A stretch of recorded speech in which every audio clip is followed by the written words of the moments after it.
Alright, everybody out there in YouTube land, I have a question for you.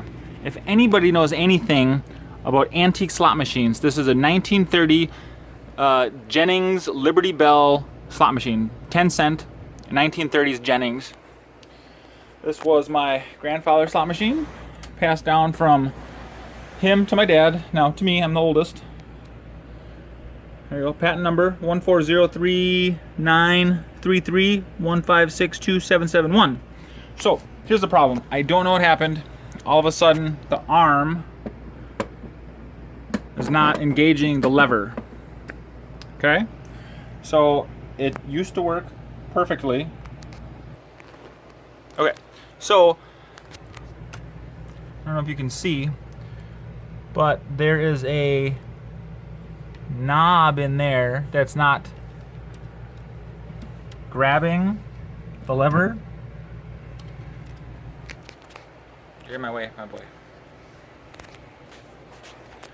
So, see, this arm is not supposed to go down like that. So I took out the change tray already. I pull the tabs. I slide it out. Let me get some gloves on. So if there's anybody out there that knows anything about these slot machines, I'd be greatly appreciated if you give me a call. So this right here is supposed to catch. This is the arm to this knob right here.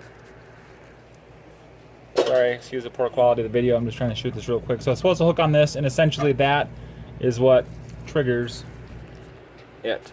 So everything works on it. I mean, it's a really well taken care of, well oiled slot machine. You know, me and the kids play it very gently every once in a while. Sits in the corner, collects dust. You know, family heirloom, sentimental.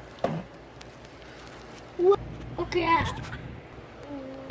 So it slides back into the cradle, snaps back in. I love this. Right here, where does it say made in the USA? Right there. USA, made in the USA, 1930. Oh, that's my son being goofy in the background. Jennings slot machine. So if anybody knows anything about these, do have some extra springs down here. I don't think it's a spring issue. I checked most of the levers. Everything seems tight and in the proper position, but yet I don't really know much about a 90-year-old slot machine. So I'll leave my contact information in the link below. Please give me an email if there's any old timers out there that knows how to do this. Thank you. Peace. Yeah, peace. For me and Liam.